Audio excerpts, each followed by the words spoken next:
بص يا معلم، عاوزك تسمع كلامي للاخر وتجيب ورقة وقلم وتكتب ورايا اللي هقوله، وعاوزك تذاكره كويس لانه هينفعك.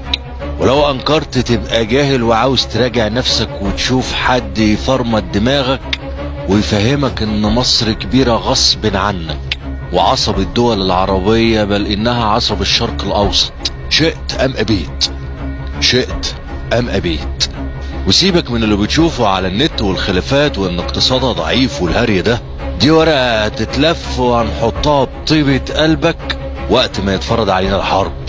تاني نقطة وهكلمك فيها بالصورة الأكبر ومش هصغر المشهد، في 2-3 على تيك توك عمالين يشتموا بالمصريين. لما نزلت الفيديو اللي فات كان في شوية عيال بتشتم بالمصريين كالعادة، ولعبنا مع بعض ورديت عليهم بالجزء اللي يخصهم، وبكده واحدة بواحدة وكل واحد عارف مكانته وعارف قيمته.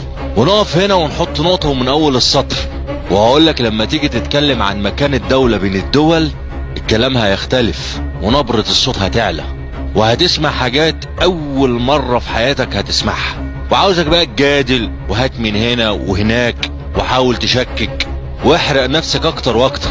الناس اللي عمالة تهاجم مصر وعمالة تشحن بشعبها وتهين جيشها وتقلل منه وعاوزاه يدخل بحرب، أقسم بمن أحل القسم لو مصر دخلت الحرب دي لا هتشوف جهنم على الأرض ومحدش يتمناها، لأن الكل هينضر والكل هيتأذى. الناس اللي متخيلة ان اللي بيحصل بفلسطين هو نفس مفهوم الحرب اللي ممكن يشوفوه لو مصر دخلت بحرب تبقى محتاج تذاكر تاني. وده مش هيقتصر برضه على سفينة نحجزها وهي معدية من قدام شواطئنا زي ما اخواتنا اليمنيين ما عملوا. وعاوز اذكرك بان مصر ضربت ايلات بملعبهم، ومش هقول ارضهم لان دي ارض فلسطينية، بس مش هو ده اللي هتشوفه لو مصر دخلت الحرب دي. فاي حد هيحاول يدخل مصر اللعبة دي ويقارن مصر باليمن او بحماس ويتهمها بالتقصير والتخلي عن فلسطين تبقى ما ذاكرتش كويس.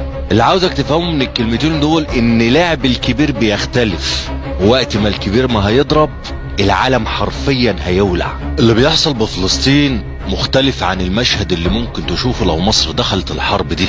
واهلنا بفلسطين واي شخص من اخواتنا العرب فاهم كويس وعارف كويس الكلام ده، لان بمجرد قرار الحرب يطلع من مصر مفيش دولة عربية هتلاقيها بعيدة عن المشهد. وسيبك من كل الخلافات اللي بتشوفوها، والحرب جاية واعتقد ان هي قريبة قوي، لان مصر مش هتسمح تسيب شبر واحد من ارضها وتهجر اهل غزة لسينا. وقتها يا معلم عاوزك تيجي تقعد على التيك توك وتقول لي ايه رأيك في اللي انتوا بتستهينوا بيه دلوقتي.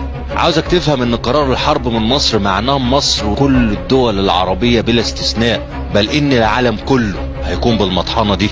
وانتوا عارفين ايه اللي هيحصل وعارفين مين اللي هيدخل اللعب، ولك ان تتخيل باللي هتشوفه. عصر التكنولوجيا اللي انت عايش فيه مش هتلاقيه، وفكرة انك تقعد على النت وتتابع الاخبار وتشوف فيديوهات علشان تنظر وتحلل وتقول رأيك، انسى الكلام ده. فكرة ان العالم هيكون قرية صغيرة برضو انساه، ده يدوب كل دولة هتكتفي بنفسها ومفيش حد هيعرف منين بيودي على فين. ويبقى كرم من ربنا لو رجعنا لعصر التليفون الارض تاني. كلنا ما نتمناش ده رغم ان ده اللي هيكون. والكباري والطرق اللي انت بتتريق عليها دلوقتي كلها هتتهد فوق دماغك ودماغهم. فالموضوع مش سهل انك تاخد قرار بالحرب، لان وقتها مش هيكون معمول حساب لأي حد ولا لأي حاجة. وقتها هتكون حرب وجود.